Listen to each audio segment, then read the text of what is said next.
So what we're gonna be doing is we're gonna be making coil pots. And so there's a portion of this that's going to be an online discussion for you guys to fill out or go into and kind of look at, so you can start to think about what shape you might want for your object. And if you've already taken a look at that, then that's awesome.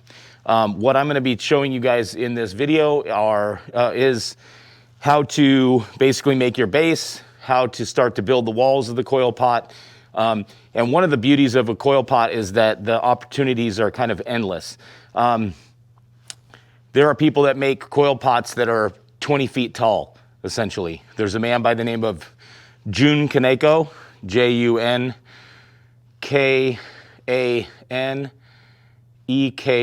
if I remember right. He's out of Nebraska, and he actually finds old brick factories. And when these brick factories are being shut down, and he pays the brick company to go in to use their kilns, these big beehive kilns that they use to fire bricks. A lot of the brick factories in the United States are closing down and have been closing down over the years. So he finds these places where he can rent their facility while they're closing down and have access to their kilns before they dismantle the kilns, so that he can make pots inside of them, allow them to dry for months at a time, and then fire these pieces inside of the kilns. And then the kilns get dismantled around the work, because you wouldn't be able to get the work out. It's so humongous. So coil pots are one of the best kind of methods to learn how to build, especially if you're interested in any kind of sculptural ceramics. We're gonna be making pots, which is different than sculpture, but it's the same process, all right? So I'm gonna be showing you guys a way to make these coil pots where we don't need to do a lot of scoring and slipping. The only time we ever really need to score and slip is maybe between class sessions, where if our pod's dried out a little bit and we wanna put another layer onto it, and that previous layer was a little bit too dry, then we would want to score and slip the very first layer that we put on to start adding to it, okay? And sometimes, depending on how aggressively we want our angles to be, like if we want to make a pot that has a very aggressive angle like this, we may need to wait for some of this to dry once it gets about 6 inches or so up. Allow it to dry a little bit and stiffen up down below, so that way that wall can support the weight of more clay going onto it. If you continue at a very aggressive angle going out this direction, then what essentially could happen is that gravity will take over and just make your pot fall apart. But if you allow it to stiffen up a little bit before you move on to that next layer, then you could potentially, or not potentially, you can make an aggressive angle like that, okay? So just a lot of things to think about. You can ask me questions while we're in class as well, so that way you can find out whether or not something would be possible, or how it would be best to achieve something if you're trying to make something specific. And another thing about coil building is that we don't always have to have like curvy kind of shapes, right? A lot of the ones you may research are gonna have a little bit of a curvature to them. But we can be very geometric and flat with the way that we do them as well. So if we want it to, for example, to come up and kind of curve this direction and be, rounded down below, and then stop right here and then have a very flat wall that comes up, we can do that. And then we can aggressively come back in and have a line that's actually there, where you can see where it changes from that straight portion to start to curve back in. And we can have something where you can define some of those areas where it doesn't have to be a continuous nice curve like you might see in, say, like a Greek amphora or something like that, all right? So opportunities are endless. Look up some people, maybe have an idea of definitely have an idea of what kind of a shape you want to do. That's what that sketchbook is for, right? We're going to be doing this online discussion where you're going to be looking for some vase shapes, and from those vase shapes is where you're going to start to kind of figure out what it is that you're going to make. So first, I'm going to show you guys how to do the base, the bottom portion of this. So I've got a small piece of clay here. This is probably bigger than I actually need, so I'm going to cut this a little bit. I just made it a little bit larger so I could have it in my hands and be able to wedge it, right? So this is wedged clay already, and I want you guys to know that that wedging needs to be done, okay? because we're making a slab just like we did before. And remember, when I cut it open, I can look in here and I can see there's no air bubbles inside of there, so I probably wedged it well enough, or I didn't add any more air into it in the process. But I need to turn this into a ball of clay.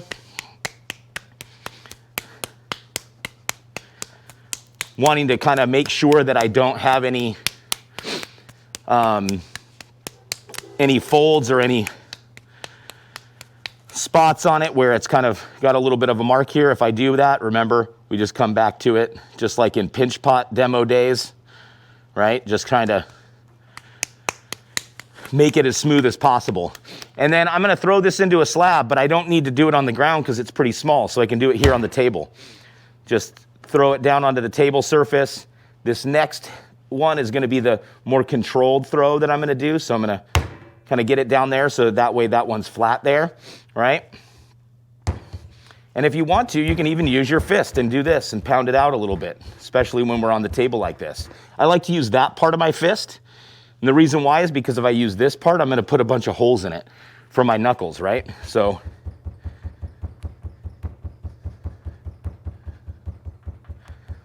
the base of our object, we don't really want it to be very big, but I want to throw it out. I don't want it to be too thick either, right? So I'm thinking about those same kind of dimensions that we've done for our pinch pots, the same dimensions that we've done for our slab pieces. And by dimension, I mean like thickness of the clay, right? We want to go about 3/8 of an inch, right? 1/4 of an inch, that might be okay, but that's going to be pretty thin, right? So we've got it, it's about 3/8 of an inch here. If you want to, you can use the rolling pin and kind of make it perfect. I'm not that concerned about it.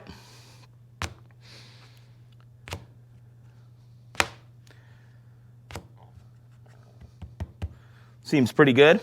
I don't have a piece of plastic with me right now, but eventually I'm gonna put a piece of plastic down. It's nice to have plastic down there first because you're gonna spend a couple of class periods at least working on this. Maybe even like 3 class periods, depending on how large you wanna go. And so what you really wanna make sure that you do is you wanna make sure that you have plastic down there so you're not drawing moisture out of it on the bottom of the board, okay? So plastic down first, and then you're gonna put your piece here, and then you're gonna create your shape. Whatever shape you want that to be. It could be an oval, it could be, I mean, you could do something like a heart shape if you wanted to. That might be a little bit more difficult. You don't want it to have a whole lot of like side planes. You don't want to turn it into like, say, I don't know, a 10-sided figure or something like that. Or you don't want to have a star where you have a lot of, you know, portions of it that are, that kick inwards like this. That makes it more difficult. Doesn't mean that it's impossible. It's definitely doable. You can certainly make that decision, but just realize you're going to get into a little bit more kind of a learning curve essentially for yourself if you're choosing a more complicated lower shape or bottom shape, okay? So I've got myself a sharp knife tool and I'm going to decide what it is that I'm going to use. Maybe I'm going to use my needle tool first to kind of make a decision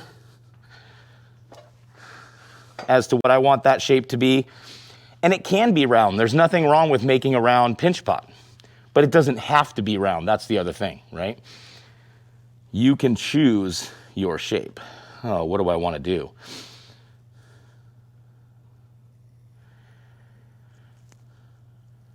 You notice that I have a smaller kind of board that I'm working on, and that's because I don't want this piece to be, or this base to be really large.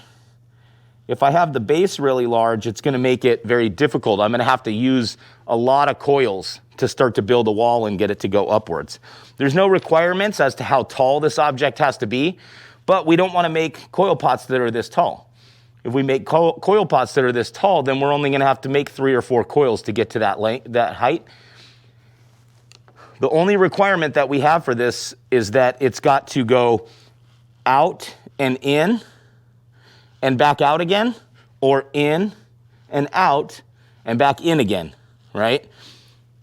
Just those, you know, like out once and in twice, or vice versa, okay?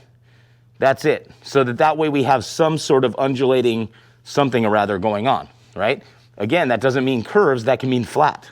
That can mean straight, okay? It's up to you as to how you interpret what that's going to be, all right? Now I'm gonna come and cut this. I'm gonna cut it at a 90-degree angle. And if you have plastic down below, it's probably a little bit better to maybe cut this just on the wood or to cut it directly on the table as you're doing it. Because right now I'm going all the way to the board with my sharp object. And if I'm doing that on plastic, then I'm cutting the plastic, all right? And that can go back into your bag. All right? So now I've got that base, and I'm gonna start building on top of this base. Now I've got my base down there. I'm gonna start building on top of this. The big thing that we wanna remember with our clay is anytime we're cutting clay off of our big block, we wanna cut it in a shape that's close to what it is that we're wanting to achieve. In this case, we want to achieve a coil of clay. So what we really wanna do is when we cut it off of our clay block, we wanna cut it off in the shape of like a rectangular prism. Okay, and it can be a pretty long rectangular prism. So I'm going to the side of my clay right here, and I'm gonna be cutting off a little bit, all this whole length right here, so I can have a nice big long coil. And I'm gonna cut it off in kind of an awkward way, but that way you guys can hopefully see it. So I get a long rectangular prism like this. That's closer to a coil, right? And I'll maybe do a couple of these, so I've got them ready to go.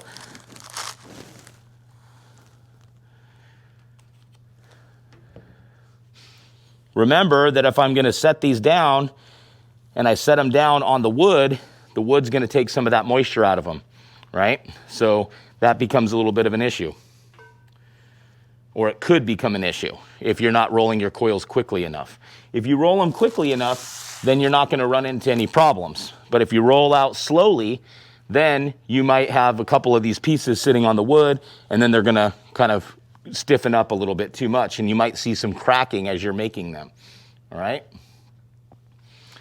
So I'm gonna set my base aside because I'm gonna be working on the coils. I like to roll coils when I'm standing up rather than sitting down, but I'm gonna try to do it sitting down right now just for the video. But if you have trouble while you're sitting down, what I would do is make sure you like kind of stand yourself up so that way you can really focus on how you're rolling your hands as you're doing this. It tends to help out quite a bit. When we're sitting down, this is more of a relaxed position. And when you're sitting in that relaxed position, you tend to kind of be relaxed in most things that you do. So if you kind of get yourself up as you're doing the rolling, also in these stools, it's not the best kind of height to be able to do it, right? So I like to actually be a little bit more up so I can kind of roll it out. I might actually have to do it because I'm not used to rolling coils sitting down. So we've got this, this piece of clay, and I'm gonna start kind of just pinching it out, or not pinching, but squeezing it out to make it a little bit longer and a little bit more narrow. I'm gonna do some of my work first before I start rolling it into a coil. The other thing that I'm gonna do is on each one of the ends, I'm gonna make the ends pointy. So I'm gonna squeeze it out a little bit like this. And then on the ends, I'm gonna squeeze it so that it makes it into a point. And the reason why we do this is as I start to roll this coil, if I don't pinch the ends out like this into a point, they're gonna start to fold over onto themselves and they'll trap air on each one of the ends, right? So having it have a little bit of a point to the end is gonna really help you guys out, all right? One of the other things that students sometimes have a problem with when we're making a coil pot is that sometimes the table itself draws too much moisture out of the clay while it's being rolled out. And so essentially what's happening in that case is that they're starting to dry out their coil, and it makes it harder for them to do that. So what you can do is get yourself a spray bottle and spray a little bit of moisture on the table, not to where we get a puddle of water here. You shouldn't see any shine. And if you do see any shine, just kind of wipe it out a little bit like this and let it sit there until some of that moisture soaks into the table. And then you're gonna be rolling on this area where it's a little bit wet. That'll help keep your coil a little bit more moist so that when we move on to the next process, it's not too dry for us to do, okay? I'm gonna add a little bit more length there. All right, so now I'm gonna set this on the table, and just like what we've done before with our smaller coils, we're gonna do that same thing, but I'm gonna use both my hands and start rolling it out this direction, okay?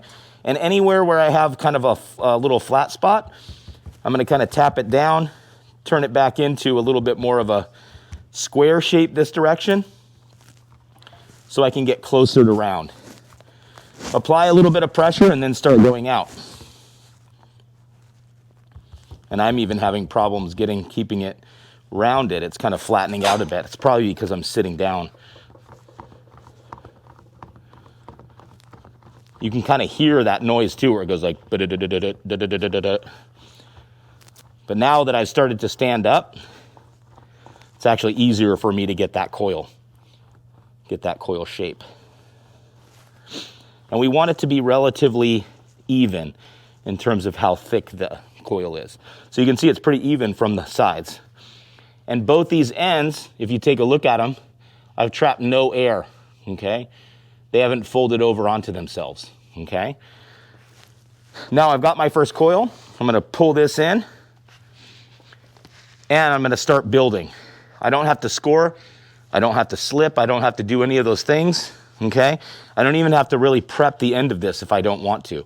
You've got two options of how you start to build this. You can just build it in one continuous coil that spirals up, all right? Or what you can do is you can do it one layer at a time. You can come around to the end and stop, and then you can add another layer right there. I like to do the continuous thing, and then we're gonna kind of stop where we need to, and sometimes we might have to use a little bit of a thinner coil later. So I'm gonna take this and hold it upright like this. That helps out. And then when I do this, I don't just lay it down, right? If I just lay it down, it doesn't stay. You've got to kind of push down a little bit, almost making it into a little bit of a triangular shape as I do this. So that's kind of squishing it down into the clay and getting it to stick a little bit, because the clay is still really pretty wet out of the bag, right?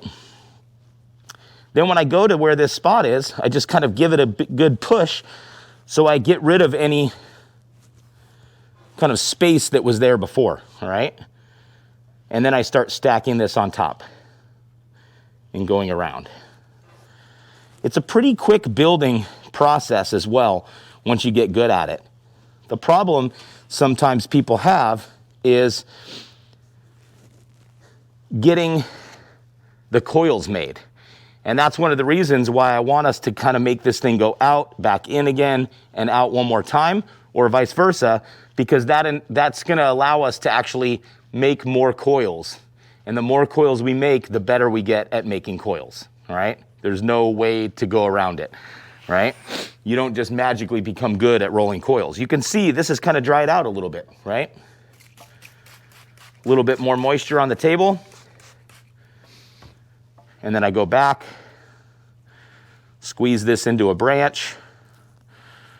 What do I need to do to these ends? Make them a little bit pointy. So I'll squeeze that into a point. Squeeze this one into a point.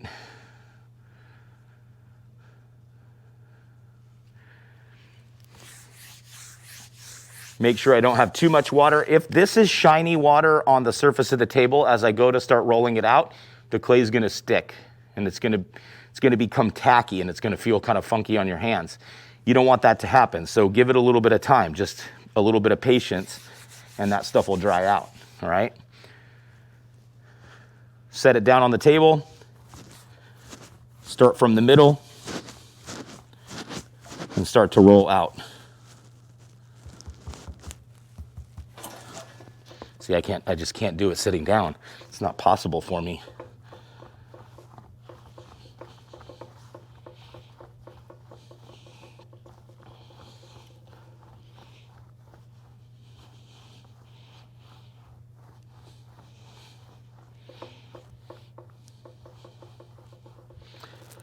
And I've come to about the same thickness of the clay, right?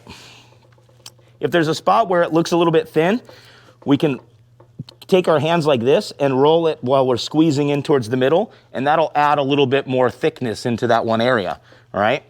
If it's a little bit too thick in an area, then we need to just apply a little bit of pressure, right? We want the whole coil to move as we're doing this, all right? Then we bring this back, hold it upright.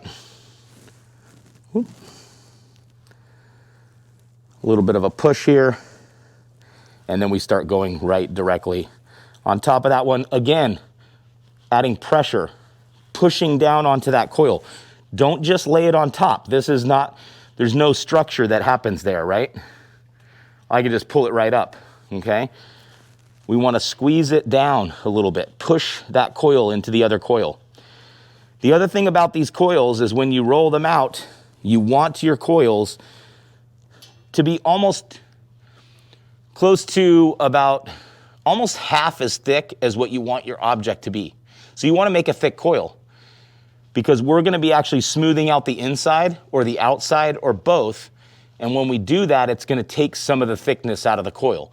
So if you roll a really thin coil that's like 1/4 of an inch thick, it's going to be less than 1/4 of an inch. You're probably looking at maybe close to 1/8 of an inch thick of a wall. And that's a really thin wall to deal with, right, as we're making. So it becomes a little bit difficult, all right? So you want to make sure that you have a good, thick, robust coil as you're building. Sound good? All right, so that's kind of step 2, right? Flatten out, make our base. Don't make your base out of a coil, right? Make your base out of a slab. Use that technique that we already know. Make that slab base, get your shape down, and then roll out coils and start adding those coils to start building a wall, all right? Then I'm going to talk a little bit about how we're going to smooth out the inside or the outside both, and then we're going to talk about how we position coils so that way we can make this object. Because right now, if you look at it, it's straight walls, right? It's not going out, it's not coming in. We're going to talk about how we do that in just a moment. So now that we have a little bit of a wall built that's here, I've gone about 3 or 4 layers. It's kind of 3 on one side, 4 on the other. And so what I'm going to now do is I'm going to start to smooth out one of these sides, because right now we've just kind of pressed these on. And pressing the clay to clay, as we've learned with our other projects, that doesn't fly, right? We need to actually, if we're going to connect clay to clay, we need to score and slip. But in this case, we don't really need to score and slip because we're going to aggressively smooth out the inside or the outside of this object, or both, right? You either have to do one, either the inside, the outside, or you can take that option or take the option of doing both of them, but you don't have to do both of them. So that's kind of an important thing, just something to realize. Sometimes what people do when they create a coil pot is they want to retain the aesthetic of these coils on the outside. So you're going to be really careful as to how you put it together so you can have this aesthetic of the coil pot on the outside. But you don't need that to be, right? It doesn't need to look like it was assembled using coils. That's not the idea behind making a coil pot. So you just have to do one of them, and you have to aggressively smooth it out. You can't just be very gingerly about it and just kind of barely touch the surface and, kind of smooth it out. You got to really smooth it out and make it to where you can't see any more horizontal lines. All right. And so that's what we're going to be talking about. That's what I'm going to be showing you guys in this portion of the demonstration. This is the tool that I use. I use my wooden knife tool. The end of that wooden knife tool, this part right here, is known also as the potter's thumb because it looks so much like a thumb, right? And it kind of does the same trick as to what a finger or a thumb would do when we can't really get our fingers or our thumbs down in there, all right? So the first thing that I'm going to do is I'm going to work the bottom coil into the base.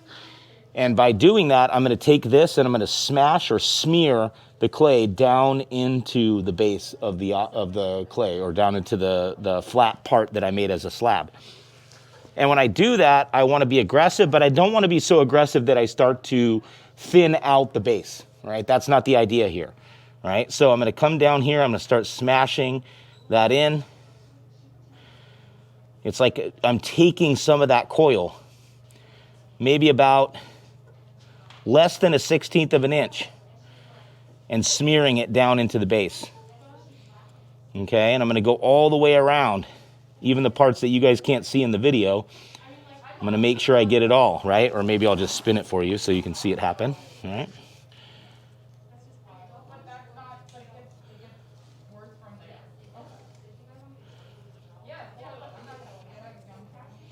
So I've gone all the way around and not left any portion of it unsmeared or unsmashed down into that base, right? Then what I can do is I can come and take one of my fingers and kind of smooth it out to get rid of the tooling marks.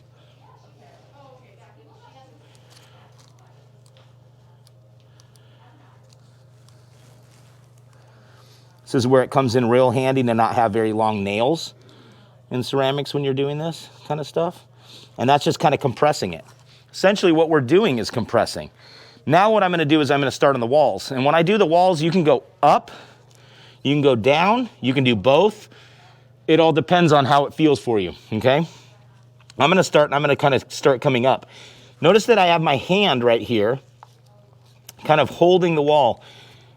The reason why I have it there is otherwise it's going to start to stretch outwards, okay? So we want to have something that's there that's holding that wall and keeping it in place as I do this, all right?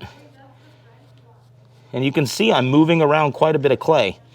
And I'm doing it also just like we've done with so many different things. I'm being rhythmic about it. That way I'm not smashing too deep into one side, all right? So it's very rhythmic. If there was music playing right now, then I would be kind of doing it along with the music, and that's just because I have a percussion background and music background. But just try and be as rhythmic as you can and really smear that clay wall to where, if you look at this, there are no horizontal lines that are left in it. I've smeared them all away, okay? And that's the most important thing that's needs to be done for these coil pot projects, is really smearing that and getting it smeared to where you don't see any more horizontal lines. If you look down in there and you see a horizontal line, that means that's a spot where you didn't smear the clay enough, right? And I see that pretty often with students where they kind of miss a spot. Really get in there, right? This is not a fast process of building a wall like the slab projects are. This is a little bit slower of a process, but we can make any shape that we ever want by making it with coils. That's the beauty of coil building, is there's no limits. There's no limits to size other than what size kiln you have available to you. There's no limit to shape other than how you have to dry your object to be able to make a coil piece that has whatever kind of a shape that you're looking for. Sometimes you have to let your object dry a little bit before you move on to the next coil that you're going to add to it, right? So again, no scoring, no slipping of any of this stuff, right? But let's say that I started this on a Monday and then I left it until a Wednesday, and when I come back to it on Wednesday, I didn't cover it all that well, and it has a little bit of a dryness to it. Maybe it feels like it's cheese hard. Then this layer, I would scratch, add slip, scratch my first layer of my coil, slip that first coil layer, and then add that piece onto here, and do that for that first layer and that first layer only. And then as you add the wet clay to more wet clay, you can use this method that I just showed you, okay? And if you don't want this aesthetic to show, to have that coil, right, you can come here on the outside and hold the inside and start to do this as well, okay? But remember, if you do it on both sides, you're thinning it out more. If you do it on one side, you're thinning it out still, but you're going to thin it out more if you do it on both sides. And that's important to remember as well. Then we just keep going. We keep adding to this. We keep making the shape. We stack the coil on there the way we want it to make the wall go out or to come back in, right? We can leave spaces in the clay too if we want to, all right? We can be decorative with the way that we manipulate a coil. So if I take a smaller piece of clay right now,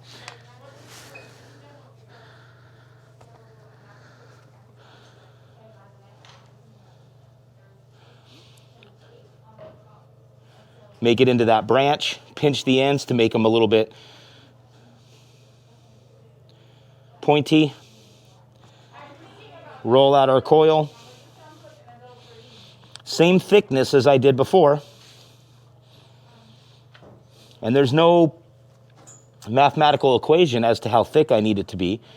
That depends on what it is that you're doing for your individual project. Just remember, you need to leave room to be able to get the thickness that you want, right? So a little bit thicker than you really want your piece to end up, because you're going to be smashing stuff, right? So let's say I want to make this a little bit more decorative, and I take this and I start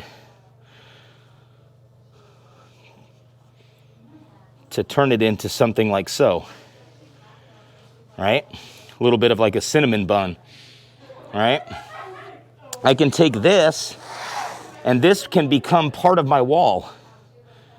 And if I want it to be outwards, right, I can make it kind of bend outwards so that it starts to change the shape of my object and come outwards, right, by not putting it on the 90-degree center point, but pulling it off to the side, right?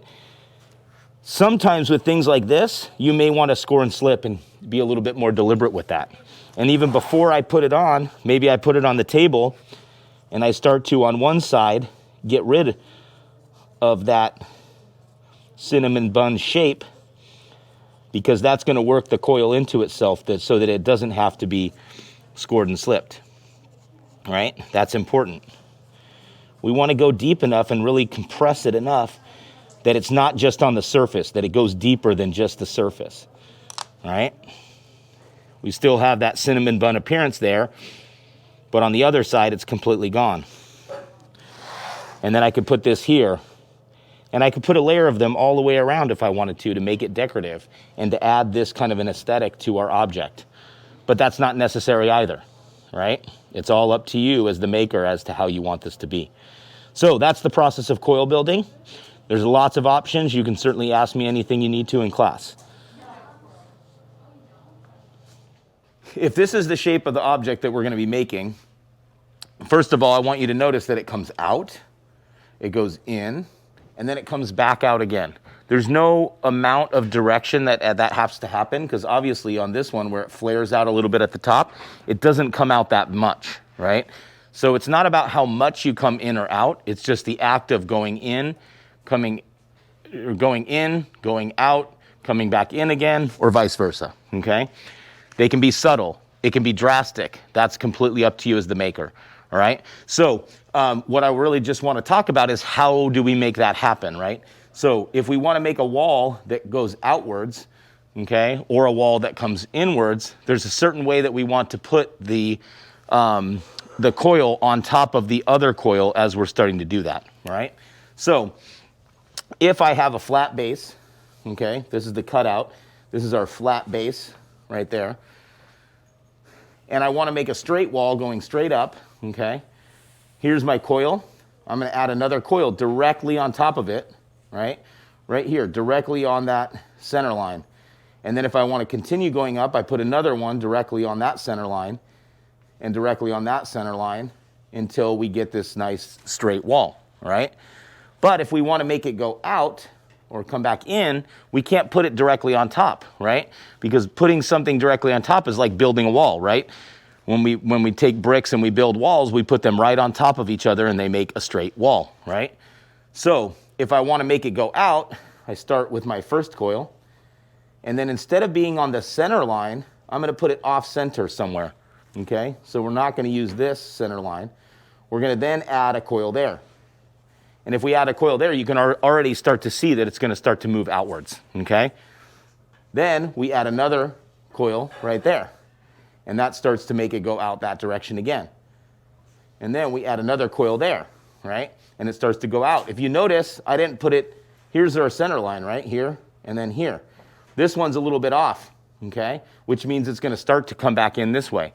So if I want to make this wall where it goes out and in, start here with a coil, Here's our second coil, third coil, right? Those coils just take up that space. And then by the time we get here, this is kind of a straighter wall.